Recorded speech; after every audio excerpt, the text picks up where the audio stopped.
life with you. I had a dream the other night about how we only get one life.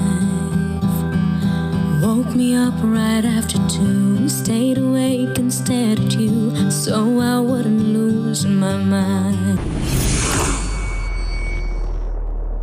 Up next, Balitang Hali on GTV.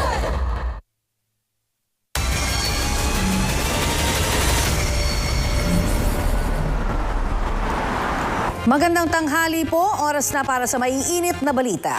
Go, go, go, go! Matapos ang gulo sa Senado kagabi, Senador Bato de la Rosa wala na raw sa Senate building ayon sa sources. Isang driver ng NBI arestado ayon sa pulisya. Pangulong Bongbong Marcos iginiit na hindi gobyerno ang nasa likod ng gulo sa Senado kagabi. Hindi po gobyerno ang gumawa nito. We will get to the bottom of this.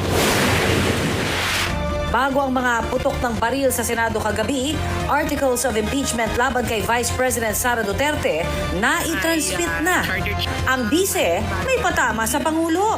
Nagkakagulo lang tayo dahil kay BBM. Halos 50 lugar sa bansa makararanas ng danger level na alinsangan ngayong araw, ayon sa Pag-asa.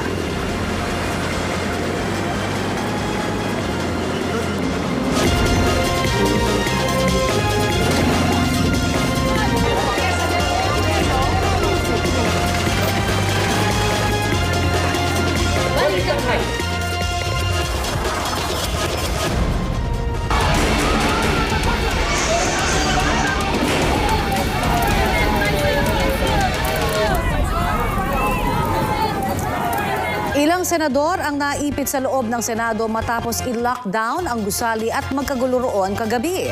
Kabilang sa mga naiwan si Senador Bato de la Rosa na may aktibong